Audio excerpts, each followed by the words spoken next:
हरि ओम। जय श्री सीताराम, जय श्री राधे।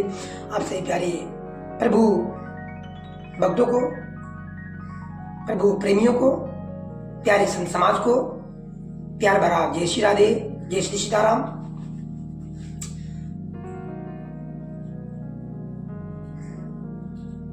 प्रभु के समीप, प्रभु के सानिध्य में रहना, उनकी स्तुति करना, वंदना करना, प्रार्थना करना, उनकी भक्ति करना, यही हम सबके जीवन का परम लक्ष्य है, जिसे प्राप्त करना अत्यंत आवश्यक है। हम सब कुछ भी काम करें, प्रभु को ध्यान में रखकर करें। तन से कार्य करो विधिनाना, मन राखो ता कृपा निधाना। अपने शरीर से, तन से विविध कार्यों को करते हुए हम अपने मन को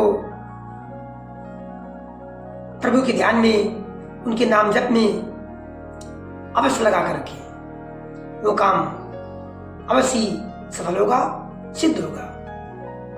प्रविश नगर कीजिए सब काजा, हृदय राख कौशलपुर राजा। हनुमान जी ने जब लंका में प्रवेश किया तो उन्होंने प्रभु राम का नाम स्मरण करके और अपने हृदय में धारण करके नगर में प्रवेश किया। प्रविश नगर कीजिए सब काजा, हृदय राख कौशलपुर राजा। उनसे नगरी ने कहा कि हे हनुमान, प्रभु राम को अपने हृदय में धारण करके, उनका स्मरण करके नगर में प्रवेश कीजिए और अपना सब काम कीजिए। यह मैं तुम्हें आशीर्वाद देती हूं। लंकिनी ने हनुमान जी को ऐसा कहकर विदा किया और कहा कि जाओ अपना काम करो। तो जो भी काम आप लोग करें, प्रभु का नाम स्मरण करके ही करें, सफलता अवश्य मिलेगी। श्रीमद् भागवत महापुराण श्री व्यास की कथा।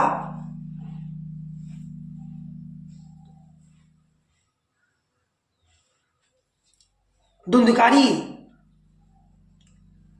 अपने भाई गोकर्ण को प्रणाम करके कहा कि हे भाई, आपने मुझे प्रत्युनि की यातनाओं से, कष्टों से, दुखों से उद्धार करा दिया, पार करा दिया। क्योंकि धुंधकारी के भाई गोकर्ण ने 7 दिनों तक श्रीमद् भागवत महापुराण की कथा प्रवचन अपने भाई धुंधकारी को सुना करके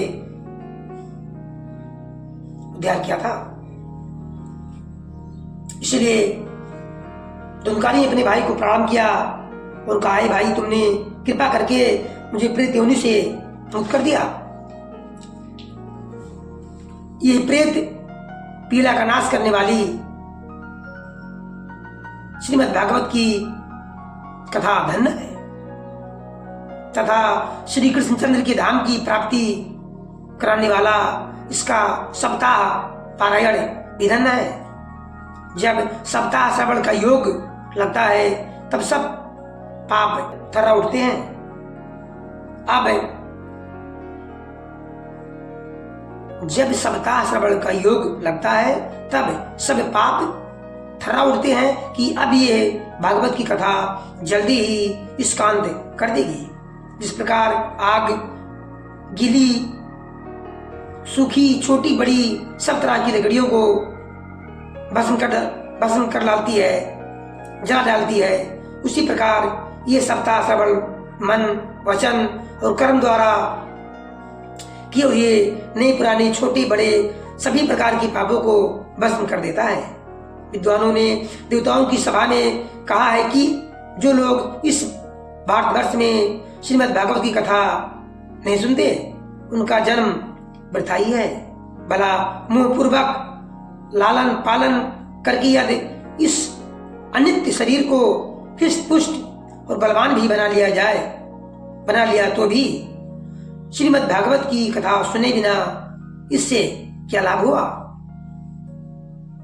अर्थात जो मनुष्य का शरीर प्राप्त किया है, जो मनुष्य योनि में है, उसका परम कर्तव्य है कि वो श्रीमद् भागवत महापुराण की कथा अवश्य सुने। अस्थियां ही इस शरीर के आधार स्तंभ है।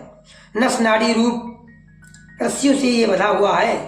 ऊपर से इस पर मांस और रक्त थोप कर इसे चर्म से मढ़ दिया गया है। इसके प्रत्येक अंग में दुर्गंध आती है।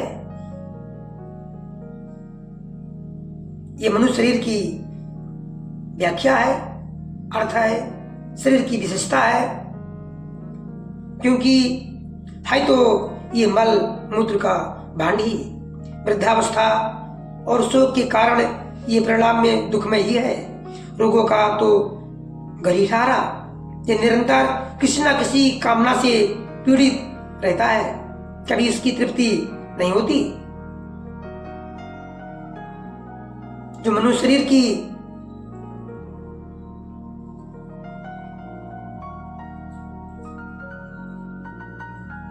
इच्छा है, सोच है, उसकी तृप्ति कभी नहीं होती। इसे धारण किए रहना भी एक भारी है। इसके रोम रोम में दोष भरे हुए हैं और नष्ट होने में इसे एक क्षण भी नहीं लगता।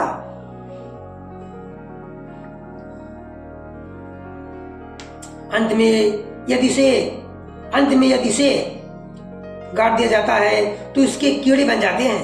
कोई पशु खा जाता है ये तो यह अविष्टा हो जाता है। और अग्नि में जला दिया जाता है तो भस्म की ढेरी हो जाती है। ये तीन इसकी गतियां बताई गई हैं।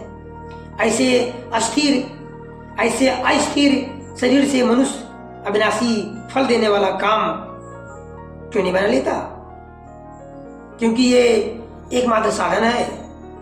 ये शरीर ही एकमात्र ऐसा साधन है, इसी के सहारे से मोक्ष की प्राप्ति, भगवत की भक्ति प्राप्ति होना संभव है और किसी अन्य साधन से बिल्कुल नहीं।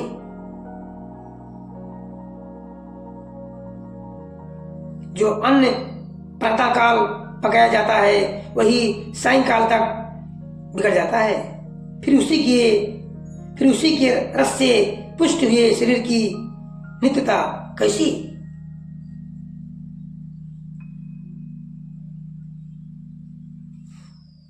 इसका मतलब है कि श्रीमद् भागवत महापुराण ही संसार में परम सत्य है। प्रभु की कथा ही परम सत्य है।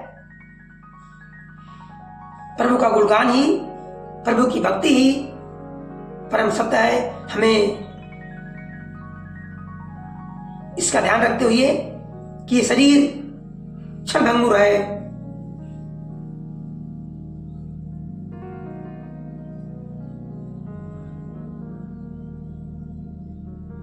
इसलिए श्रीमद् भागवत महापुराण का शरण अवश्य लेना चाहिए।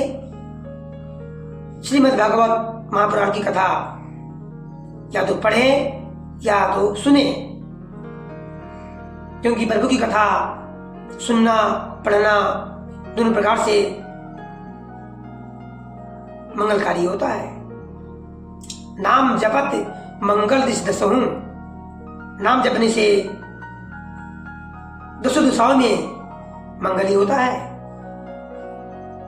नाम जपत मंगल दिश दसहूं, प्रभु का नाम स्मरण करने से, नाम जप करने से मनुष्य के लिए, किसी भी जीव के लिए, किसी प्राणी के लिए दसों दिशाओं में मंगल ही होता है। सभी प्यारे प्रभु प्रेमियों को प्यार भरा जय श्री राधे। यदि ये कथा, ये वीडियो जरा सा भी आप लोगों को अच्छा लगे, इससे कुछ सीखने को मिले तो एक लाइक, कमेंट में जय श्री सीताराम, जय श्री राधे अवश्य लिखे।